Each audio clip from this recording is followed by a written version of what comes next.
Good morning, everyone, and welcome to Hillside Public School. My name is Jim Brooks, and I am principal of this school. Previously known as Hillside Middle School, we've recently went through a significant renovation and addition as part of an accommodation and review that saw the consolidation of 3 neighborhood schools. We are excited to be going into our second year as Hillside Public School. We are proud of the premier learning facility we are so grateful to have, but more importantly, we are proud of the work we are doing together every day to foster a positive, safe, inclusive school climate. At Hillside, we support and welcome diversity amongst all learners.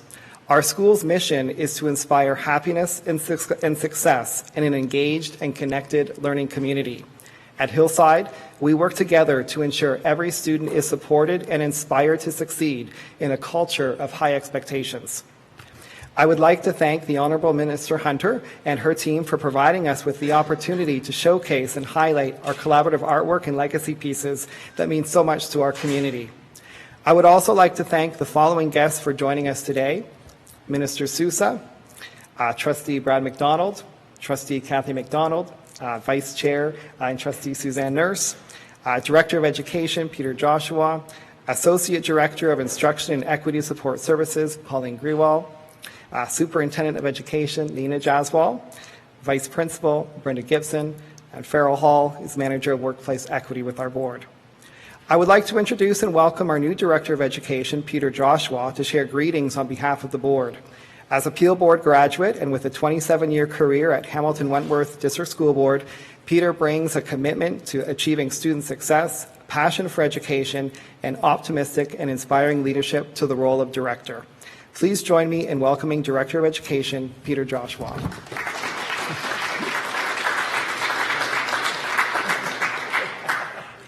Good morning. I just before I start, I wanted to acknowledge that our wonderful principal, we discovered, we have a connection.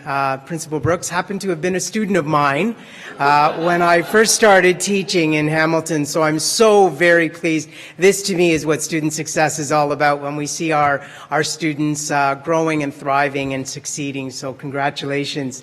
And good morning to everyone here, and thank you for inviting me to bring greetings on behalf of the Peel District School Board at this morning's announcement, a very exciting announcement on equity and diversity. And as Principal Brooks mentioned, I'm very pleased to have a number of my board colleagues here in attendance. Pauline Grewal, my Associate Director of Equity and Instructional Support Services, Trustee Brad McDonald, also Trustee Kathy McDonald, and our Vice Chair, Trustee Suzanne Nurse, as well as Superintendent of Education, as Principal Brooks mentioned, Nina Jaswal, are here, and a number of our staff who support us in the great work that we do in Peel. It's a great pleasure to be here this morning to welcome the Honourable Mitzi Hunter, Minister of Education, Patrick Case, Assistant Deputy Minister of Education for the Equity Secretariat, and Charles Sousa, Member of Provincial Parliament for Mississauga South and Ontario's Minister of Finance, and everyone else who is joining us here today for the ministry. So wonderful to have you here. The Minister's Office and the Peel District School Board, I'm proud to say that we share an important goal and vision. That goal is to provide high-quality education to the students in Peel, to create learning spaces where each and every student can achieve their own personal excellence. And building that kind of school environment will always, always be our aim. And we see this every day when we go into our schools. Wonderful. I would like to thank the Hillside Public School students, the staff, the parents, certainly Principal Brooks and your team, and community members for your dedication and tremendous efforts in celebrating the diversity of your school community and our school board. We are pleased to be here today to recognize and thank you for supporting the important work around equity and inclusion that takes place in our classrooms and our schools each and every day. The Peel Board looks forward to working collaboratively with the Minister's Office and our schools in the months ahead and years ahead, quite frankly, and providing excellence in education to the children of Peel. And on behalf of the Peel Board, I thank you for being here today. Please join me in welcoming my colleague, Pauline Graywell, Associate Director of Instructional and Equity Support Services. Pauline has led many of our key projects around equity and inclusion and is truly a champion for inclusive education. Welcome, Pauline.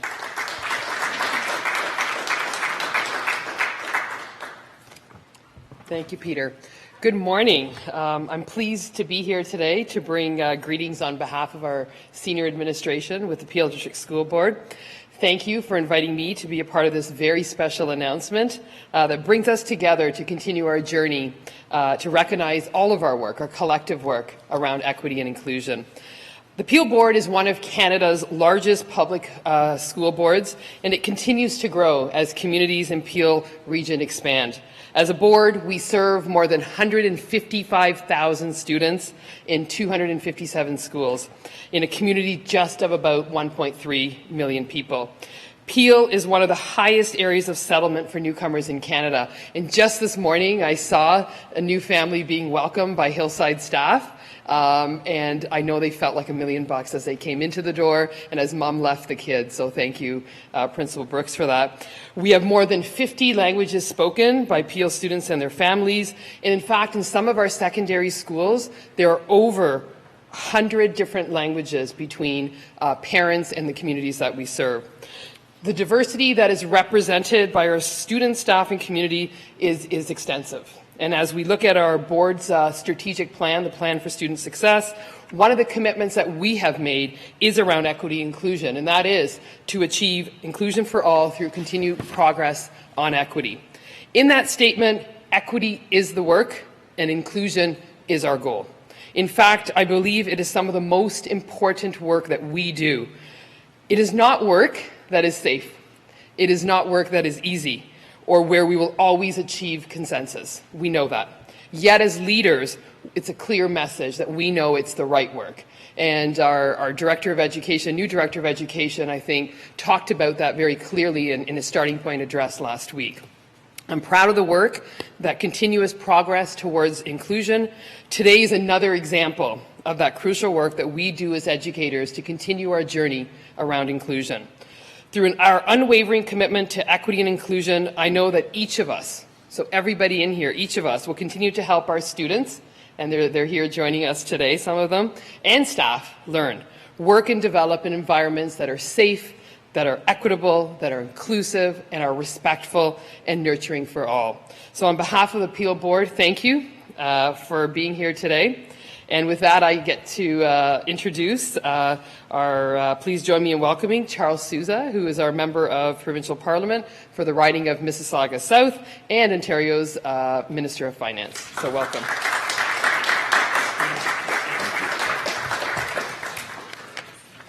Thank you, Colleen, and all of you for being here. All our special guests, Principal Brooks and Vice Principal Gibson, thank you for hosting us and allowing us to be here today. And it's great school, newly renovated, Hillside Public School, the additions, the renovations. In fact, it's truly a great place for kids to learn and grow and succeed. And it's fitting. It's fitting from what we saw already today with the artwork presented by the students outside. It's fitting because it really does lead the way for some of the work that we as government are doing.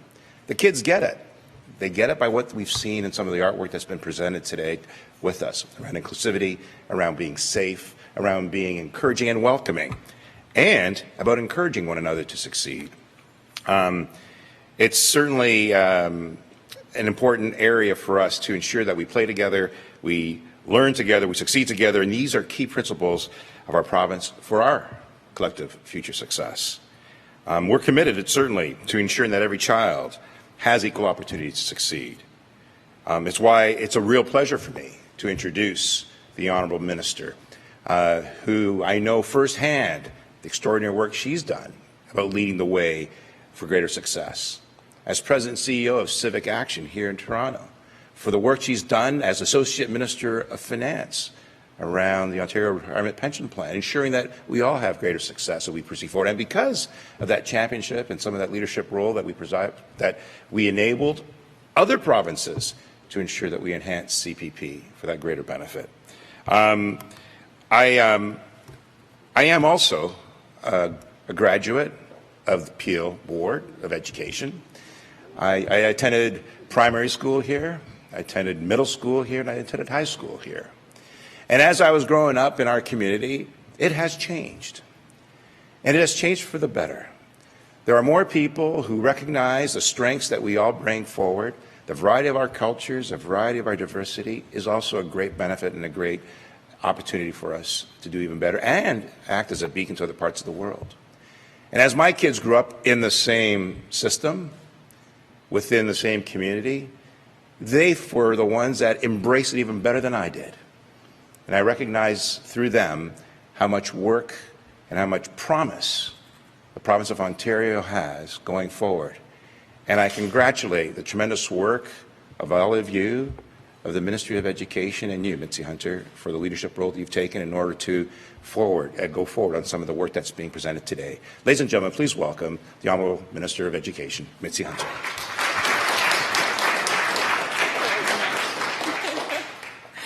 Thank you so much. You know, it's wonderful to be here, and I have to say, being here with you as my colleague, my friend, and mentor really is really very, very, very special. So thank you for that very warm introduction.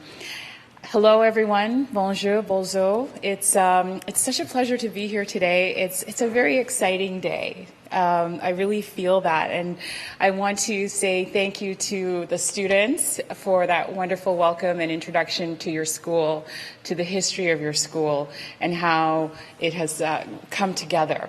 I especially enjoyed seeing the artwork where every person in the school had an opportunity to contribute to it. And it really is a powerful symbol of belonging, and it really makes it real for people. So I just thought that was a really excellent way, Principal Brooks for showing students that they belong through that art. So I'm very happy to be here today. I want to start off by acknowledging that we are located on the traditional territories of Indigenous people dating back countless generations, and I want to show respect for their contributions. I want to recognize the role of treaties in what is now Ontario, because hundreds of years after those treaties were signed, they are relevant to all of us today. Je suis heureuse d'être ici avec vous aujourd'hui. Thank you to everyone here at Hillside Public School for welcoming us to the Peel region, a very special region, and as Pauline has said, one of the most diverse places in Ontario and in Canada. And I think you're handling that diversity very, very well. I am very pleased to be here alongside Minister Sousa, Patrick Case, Denise Dwyer, our other Assistant Deputy Ministers here as well. And I'm happy to be here with some of the education partners and community members who have come, I think you've come to witness this occasion. For very good reason. Many of you have been working on the issue of equity and inclusion for your whole careers. And so I'm very pleased that you're joining us today and that you're here to really witness the next phase in our vision for equity in education in Ontario. I want to say a special thank you to the leadership of the Peel Region District School Board, because I know that the work that you're doing is not easy, but you are so focused and so relentless. And I just want to say thank you to the trustees who are here, to your entire board and leadership for the work that you are doing. Since becoming Minister of Education, my goal, I want the students to know this. So as Minister, I have a goal, and the goal is to visit one school each week. I have to say that in my first year, I was able to meet that goal. I actually exceeded it by visiting 67 schools. And given that this is the first week of school, I've been in many schools this week. It's been a great start to the school year. And the reason I do this, because I know that it's important to have a first-hand look at how students are learning. When you're in a school, you really get to see that, right? Looking at our teacher. You really get to see that, to see the school environment, to see things like the beautiful artwork. I always slow down in the hallways and look at the students' work on all the walls. Because schools are places where students must be welcomed and accepted. And really, it has to reflect who they are as people. So I've traveled to a number of communities across Ontario and have seen how educators, staff, and students have come together. And when I say educators, I mean everyone involved in the school community. And that's why I appreciated that final piece of artwork at Hillside, because our custodians, our office staff, our teachers in the classroom, those who support our students in our education system are all a part of our school community. And I see that Ontario schools are embracing the diversity that is within our schools. So this week, of course, being the first week of school, brought back a few memories for me, and even with your story, Minister Sousa, in terms of, being a part of this board from elementary all the way through, was very much a reminder. So when I was in grade 4, I was in the Durham District School Board at a school, Glengrove Public School. And I remember that my teacher, Mrs. Kumar, she opened up a whole new world, just in terms of the elements that she chose to bring into the classroom. I remember her doing lessons on other countries in the world. And how thrilled was I when one of those lessons was on Jamaica, the place of my birth. And Mrs. Kumar was someone who definitely expanded my world beyond what I knew in Durham. At the time, I thought Scarborough was the big city. So, educators have that role of allowing students to really see themselves in their learning, to build confidence, and to build a sense that they belong. It's a very important aspect of the work. So what I know now is how important it was for me and all of my classmates to see ourselves reflected in what was being taught. I felt engaged in what I was learning, and it fostered that sense of belonging in the classroom and in school. And this supported my entire well-being. And I know that my family could see that confidence as it was being developed. I strongly believe that we must continue to deepen the connections between achievement, well-being, and equity. These must be inextricably linked, almost like a braid, just wound together. And we must put the student experience at the center of all that we do. We must be deliberate about making equity, well-being at the center of achieving excellence. This week, we have begun a new journey to do just that. On the first day back to school, I had the privilege to announce investments to strengthen well-being supports for all students, educators, and staff. Yesterday, I was with the Premier at another school to announce that we're taking a fresh look at Ontario's curriculum from kindergarten through to grade 12, incorporating transferable skills like communications, critical thinking, problem solving, and creativity. And really creating spaces for teachers to pursue deeper learning in the classroom.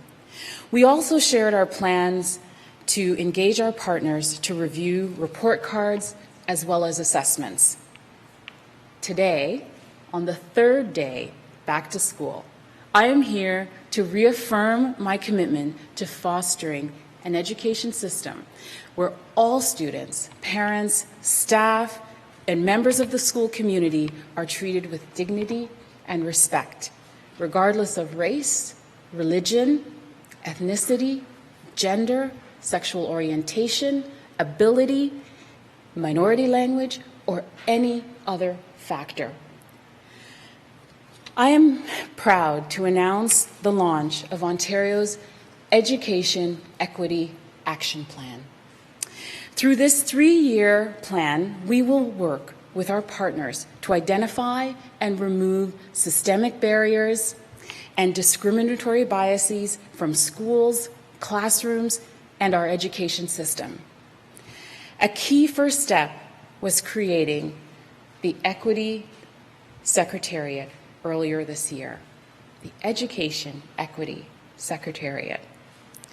And you will hear from Patrick Case in a few minutes about his work on our path forward. While there has been much progress over the years, unfortunately, some students continue to face barriers. To quote Malala Yousafzai, "We cannot succeed when half of us are held back." Right now, we know that the status quo is not working for all students. Not all students have the same opportunities to succeed. We know, for example, that a disproportionate number of students from particular groups are overly represented in the number of students who do not graduate. This is unacceptable, and it needs to change. Successfully implementing Ontario's Education Equity Action Plan will mean putting an equity and human rights perspective at the forefront of the work we do in education. It means cultivating inclusive environments in classrooms, schools, and school boards. It means giving all young people the choice and power to fulfill their dreams and realize their full potential. Among the initiatives intended to address systemic barriers in our system is a commitment to collaborate with our partners on a new approach to the academic and applied programs in grade 9, so that all students are supported in achieving their goals and choosing the right pathway, whether that is work, college, apprenticeship, or university. Realizing our vision will require everyone working at the table, including system leaders, teachers, education workers, students, and community partners. Together, we can make sure that all students have equitable access to the incredible opportunities within our great province. Everyone in our publicly funded education system must feel engaged and included. By working in partnership, we can take important steps to support student achievement, equity, and well-being, and enable all students to succeed both personally as well as academically. I strongly believe that education is the doorway. Education is the key to empowering students and providing them with opportunities to reach their full potential in life. I want to quote Senator Murray Sinclair in the Truth and Reconciliation Commission report. He says that education heals. It has that ability. I would like to introduce our Assistant Deputy Minister, Patrick Case, a respected human rights specialist and lawyer, former Ontario Human Rights Commissioner, and someone who is a great addition to our leadership team in the Ministry of Education for this time. So welcome, Patrick Case. Thank you, merci, and miigwech. Thank you very much, Minister. It's very generous. And thank you to the board and to the school for allowing us to use your facilities today. So, the Education Equity Secretariat opened its doors on May the 15th, and we've been pretty busy, right, since then, working to create this plan that's before you today. But we didn't work in isolation in the creation of the plan. We worked with partners in education across the province, as well as with folk from ministries across the government, in order to come up with what we think is and what we believe is a plan that can move us, well, to use the an English football saying to move the ball upfield, right? That's what this plan is intended to do, is move the ball upfield as far as equity is concerned. So there are four main areas in the plan that I want to speak about. The first one of those, of course, has to do with schools and classroom practices. The second has to do with leadership, governance, and human resources. The third has to do with data collection and the use of data. And the fourth has to do with cultural change. So with respect to those four areas, insofar as school and classroom practices are concerned, there are a number of things that we think will make some difference, and a positive difference with respect to student achievement and moving towards equity. One of those is the widespread implementation of culturally responsive and relevant pedagogy in schools.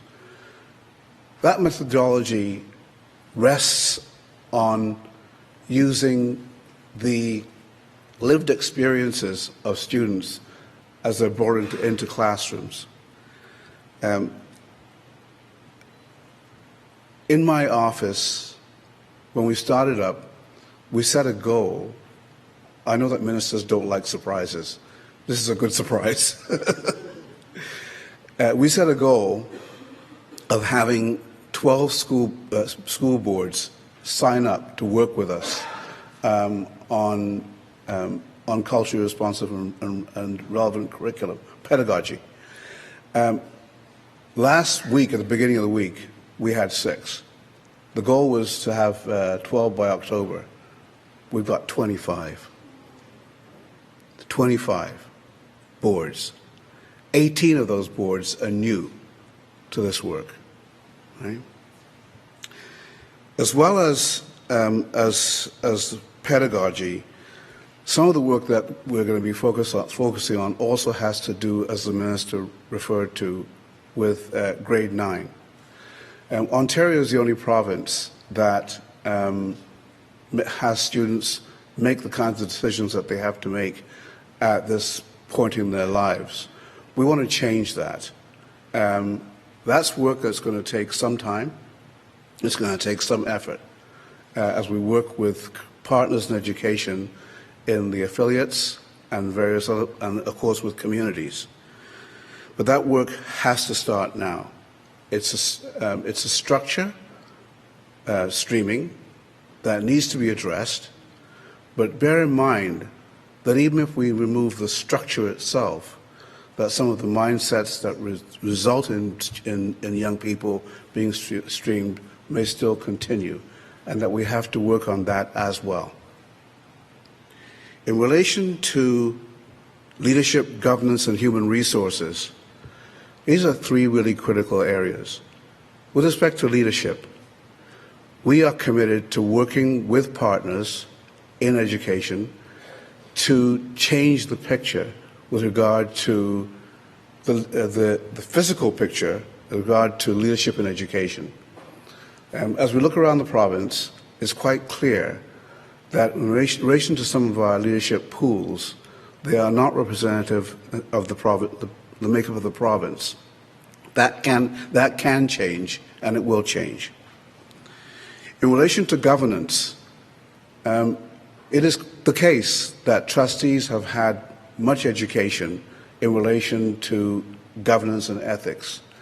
What we want to do is to bring a completely different focus to that trustee education process and include equity as a feature in that education.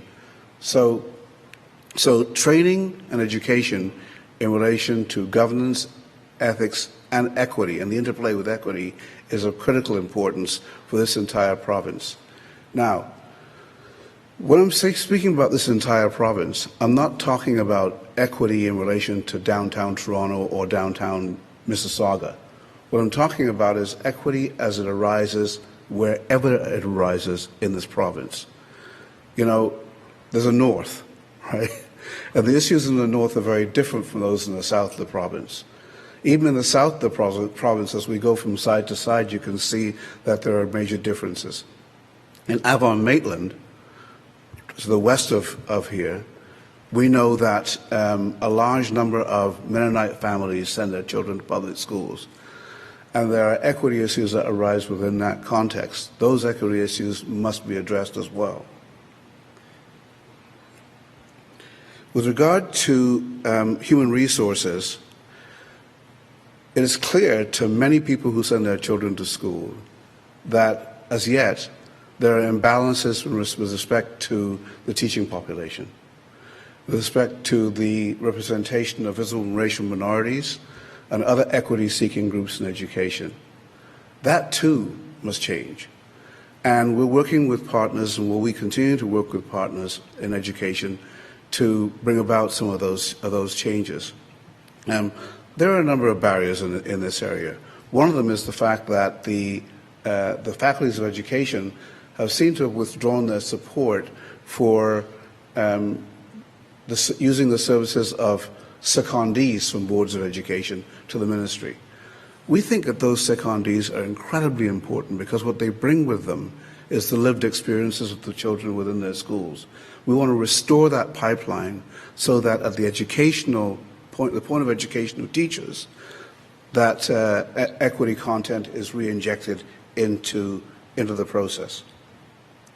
On data collection, integration, and reporting, again, another incredibly important field. We must move throughout the province to evidence-based decision-making when it comes to work in relation to students in our communities. It's been too long now that only a few boards have been engaged in this endeavor. And at this time, one of the things that I can tell you is that there are 15 boards who have come together to begin to do this work in Ontario. Another surprise and another bit of good news. Yesterday, we received a phone call from another board saying, we want in. So, you can see that with respect to the pedagogical work that we're going to be doing, with regard to the data gathering, the time has come, right? The time has come and people are getting on board. In respect to organizational culture and change, this plan is not entirely outward facing in the sense of well, you boards, you've got to get your act together. It's also inward facing and looks at the ministry as well. We've begun to do the work in the ministry of thinking about how we're going to conduct a better and deeper survey of the workforce of the ministry. As well as that, we'll be looking throughout the ministry's policies and practices on issues having to do with barriers to inclusion of people who are not represented within the ministry workforce. That work, as I said, has just begun. So watch out for information on that as it unfolds. Finally, with regard to the ministry's work, the ministry has quite a number of advisory groups and some quite high-level ones.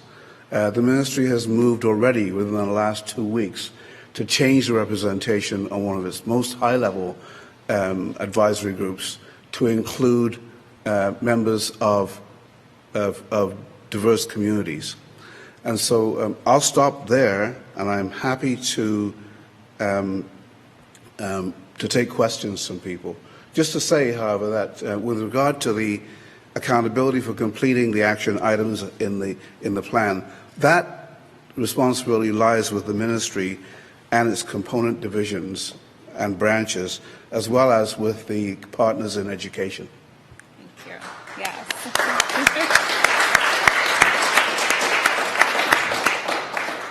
Thank you very much, Patrick, for all of the work. And, I really love those surprises where you're talking about engagement and you're talking about boards really embracing this work. And I'm really thrilled to hear that. So with that, we're happy to take any questions from the media. if there are any.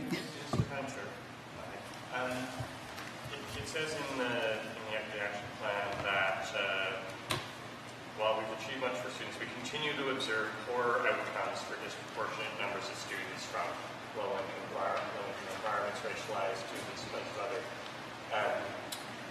categories of students. First of all, how do you know that if you haven't been collecting that data yet? And the other thing, though, is how significant are these gaps? Can you try and put it in terms that people can understand?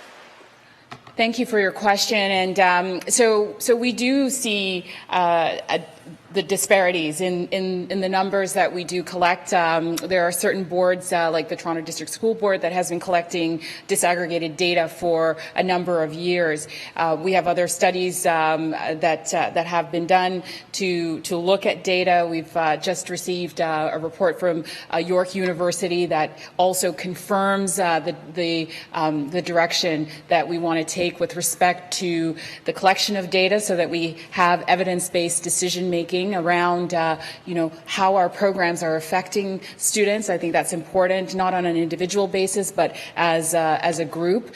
We also we know because of the students themselves, and we talk to students and we talk to educators, and this is challenging. And I think that the time has come. The status quo is not acceptable. We have to ensure that our system of education supports all students. And I think that that's what's important in terms of what we're identifying here, are where there are systemic barriers that do affect the outcomes for students. We have to look at those barriers. For instance, the applied and the academic in choices that are being made. Is that the right time to make that choice, transitioning from grade 8 to grade 9? Grade 9 year is such a critical transition year. We want to see that year used for career pathway explorations, because we know that disproportionately students who are currently in the applied stream pretty much don't necessarily make it through to graduation or to post-secondary choices. And that's an outcome that we can't accept. So these changes that we're proposing today in our Education Equity Action Plan are really designed to support students to succeed. And that's the outcome that we want to see. Regardless of their socioeconomic background or any background, we want to see that they have an opportunity to succeed in our system of education. Patrick? I might also add that with regard to some groups of students and their placement in particular programs,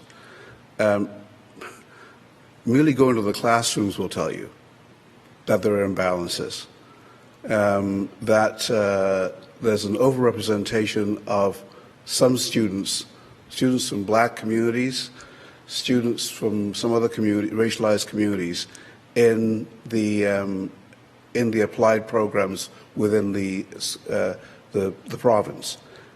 So we know too that though those programs are really applied programs and the content is really important, we know too that the advantages that are gained by students in advanced programs and going on to college and universities better prepares students to be citizens within society.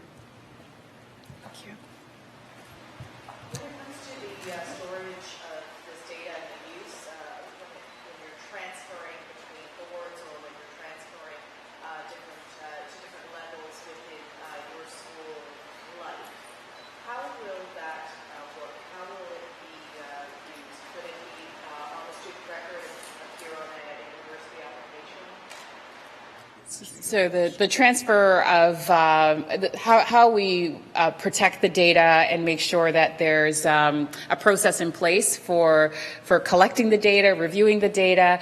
I mean, the Ontario Ministry of Education, we currently collect student data, and what we're talking about here today is an enhancement to that data to be able to capture other types of information that will help us in our decision making. But we will of course respect all of the areas of privacy. This is not about reporting and sharing individualized data with regards to students, and I want to be very clear about that.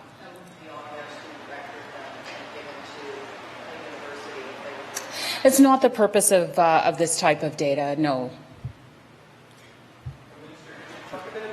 Can I just add a little bit to that issue?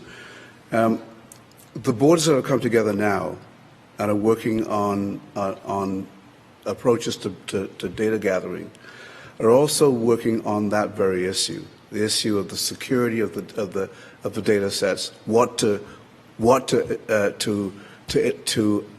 gather from students. And one of the things that you should know is that all the boards are not technically in the same place when it comes to their ability to collect data. So part of this exercise has to do with raising everybody up to a particular level so that when we actually do speak with each other, we're comparing apples to apples, oranges to oranges.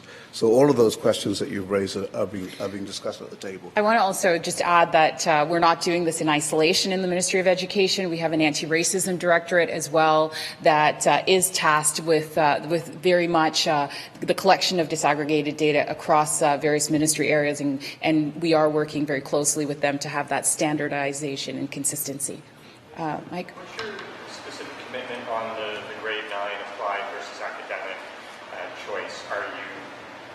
Looks like it says you're going to reconsider it, but are you committed to changing the timing of when it is to choose academic or applied, or are you going to maybe consider eliminating the difference between academic and applied? What's your commitment? So our commitment is to look at grade 9. We believe that that's the critical year in student transition where career pathway exploration and choice for students, whether they aspire to go to a college, apprenticeship, university, or right into the workforce. We want that year to really engage students in their learning and in their choices.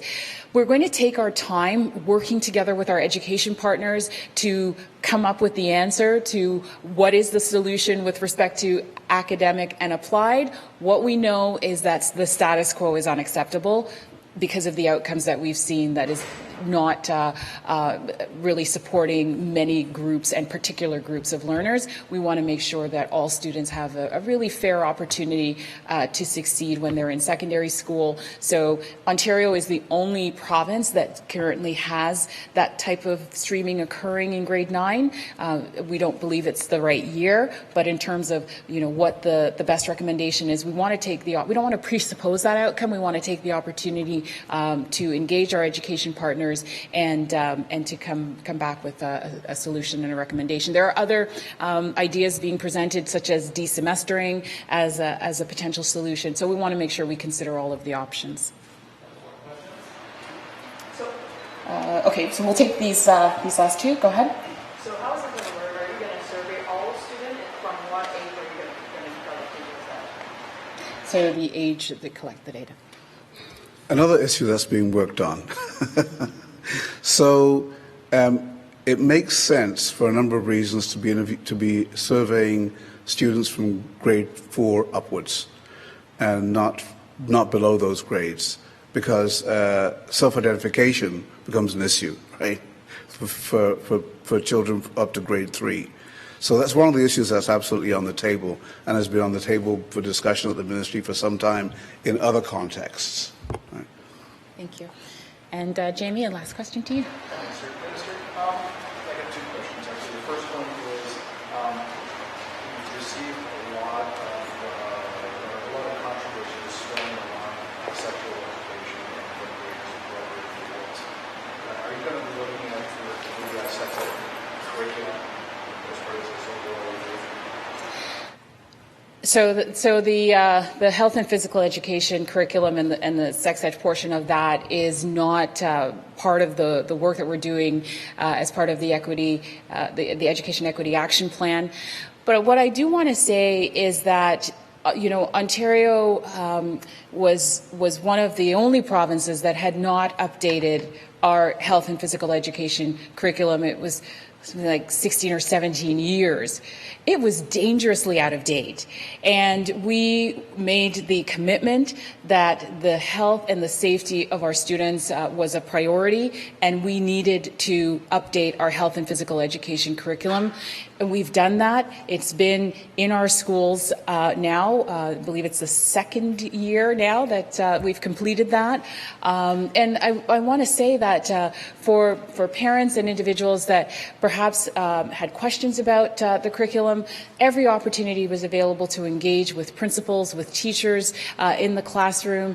If there was the need to, to remove a student from a particular portion of that curriculum, that flexibility was there. Part of what we have in our Ontario's equity and inclusive education strategy is that boards have to have policies in place for accommodation. That's something that has been in place since 2009, and I'm very pleased to see that Ontario's school boards have policies in place when it comes to accommodation, and boards have that ability to ensure that schools are able to adapt and to be flexible when those choices are required, whether it's for religious accommodations or in other ways. Those policies are in place in Ontario's school boards. We want everyone coming to our schools, regardless of their background, regardless of ability, regardless of any factor of that individual. We want them to feel included. We want Ontario schools to be a place that all students feel safe and included. The second question is, pretty through York District School, or there's a school in York District that is charging $30 volunteer $30 fee to go towards the school, and as a result of charging this fee or getting this fee, you get your timetable earlier than normal schools that don't get a fee, and you get access to guidance counselors before. We have a viewer comment and tip us off to that. Is that right, that if you pay and afford if you can afford to get your timetable earlier and you can afford to pay to get your access to the guidance counselors earlier, so if you have to change courses, it just seems like it's a two-tier education system as a result, that people pay for access to guidance counselors. And that's a question that we can direct to the York Region District School Board. But what we know is that this is a very busy time of year for parents and for schools. We heard this morning that there was new registration right here at Hillside, and parents are coming in to get that information. Our school boards have to have policies in place, and schools themselves have to be able to implement those policies, and that would be something to take a look at directly with the York board. Should you pay for or being allowed to pay for advanced information, which a student that can afford it doesn't get in a disadvantaged class? I mean, one of the aspects of our education system in Ontario, and I always talk about this, that we have one of the best education systems in Ontario. Our publicly funded education system, where almost 95% of students in Ontario attend. It's about making sure everyone has free access to the best education possible. Mr. Sousa? I just want to pick up on this. You don't need the cameras for this one. The public education system in Ontario is by far one of the best in the world. It has, and we know that. I know from firsthand experience as new immigrants who came to Canada back in the 50s and 60s, we were part of a cultural group that faced barriers, and we were streamlined not to in fact graduate from high school but get to work. And some of that work that's being done today with the Education Action Plan, Equity Plan, will enable all cultural communities to have equal success, regardless of their ethnicity or their new status within Canada. But I want to say this. The public education system, for me, has been also very special. I met my wife in junior kindergarten and SK back at Ryerson Public School in Toronto. And in fact, today we're celebrating our wedding anniversary. So there you go. School works for many other reasons as well. Take care, everybody. Thank you all.